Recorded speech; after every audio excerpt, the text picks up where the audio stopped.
Most people reduce the time of Jesus to a purely spiritual image. Dusty roads, sandals, sermons, miracles, moral stories suspended in time, detached from material reality. Yet for ordinary people actually living in that world, life was not centered on belief. It was centered on survival.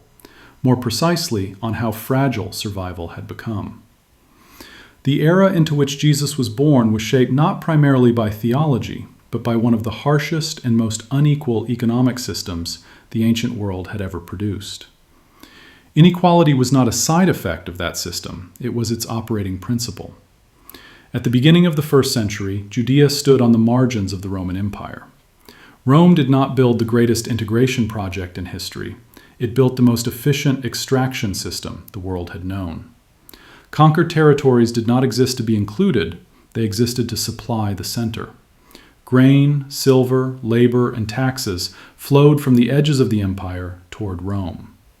Judea was one of those edges, yet it was not wealthy. It was fragile, rural, and heavily dependent on agriculture. Most people lived on plots just large enough to survive until the next harvest.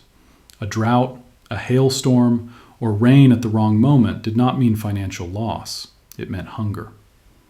Rome did not account for this fragility. Its governing logic was simple: maintain order and ensure revenue. Judea was administered through local elites and Roman officials. Kings like Herod ruled with Roman approval. After his death, prefects such as Pontius Pilate took control. Their priority was never prosperity. Stability and taxation were. And at the center of this system stood taxes. Today, taxes are associated with profit and income. In ancient Judea, taxes were not tied to success. They were tied to existence. If you were alive, you owed. Land taxes, produce taxes, head taxes, transit and market tolls, layered on top of religious obligations. None of these adjusted for a bad harvest. Miss a payment, and consequences were immediate.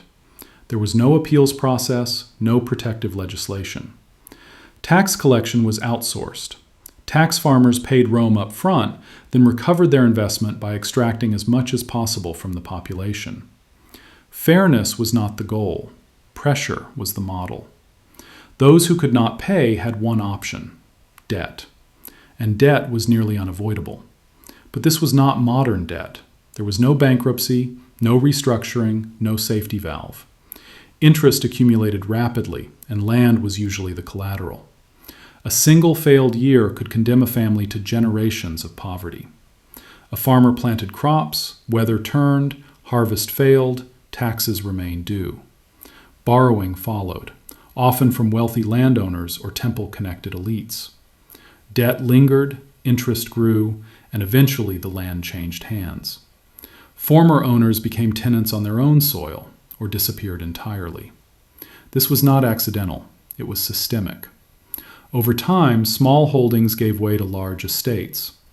Wealth and power concentrated among those aligned with Roman authority. Poverty ceased to be an exception and became the norm. The economy did not merely produce the poor, it made poverty permanent. The state offered no protection. Lose your land, and there was no aid, no relief, no fallback. Families and limited charity were the only buffers. Debt, therefore, extended beyond money. It was social. Land was not just income, it was identity. To lose it was to lose one's place in the world.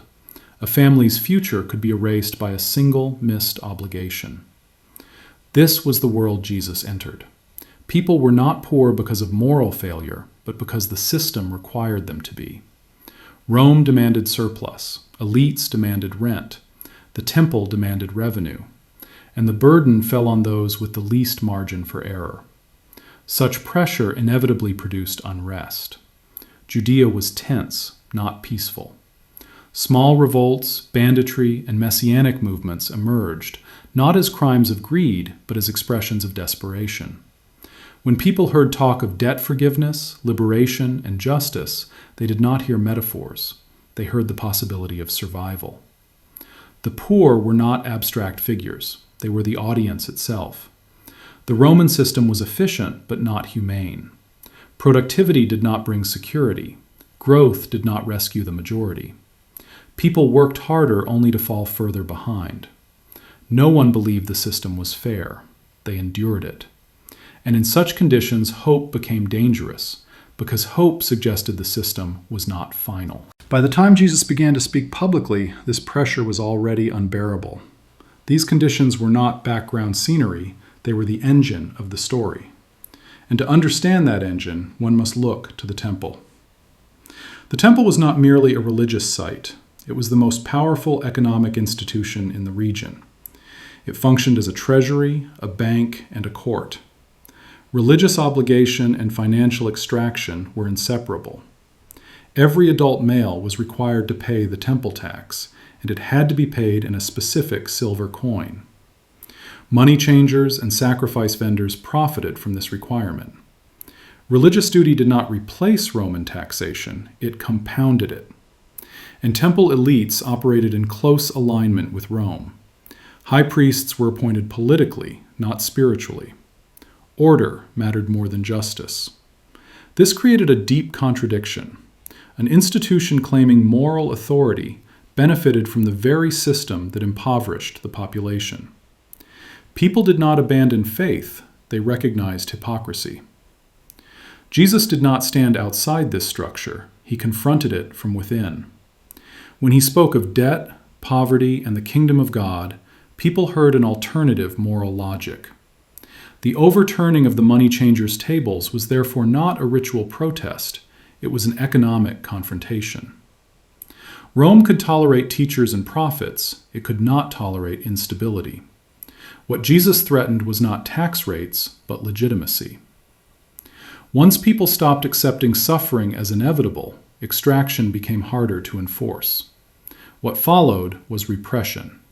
Revolt, siege, and the destruction of the temple. Rome crushed resistance but did not end extraction. It centralized and obscured it. In the short term, Rome won, but it never fully regained control over meaning. Jesus had challenged the idea that suffering was necessary. Small communities emerged with a different moral economy: sharing, mutual aid, debt relief. These were not revolutions, but alternatives. Rome could not eradicate them. Eventually, it absorbed them. And in doing so, it conceded something critical. Power cannot rest on force alone. This story reveals an uncomfortable truth. Systems do not collapse simply because they are unjust. They collapse when the stories that justify them stop working. Economies do not function on numbers alone, but on belief and acceptance. When people stop believing that suffering is necessary, even the strongest systems begin to fracture. History does not repeat itself, but it exposes patterns. And once those patterns are visible, no system's story can ever seem entirely innocent again.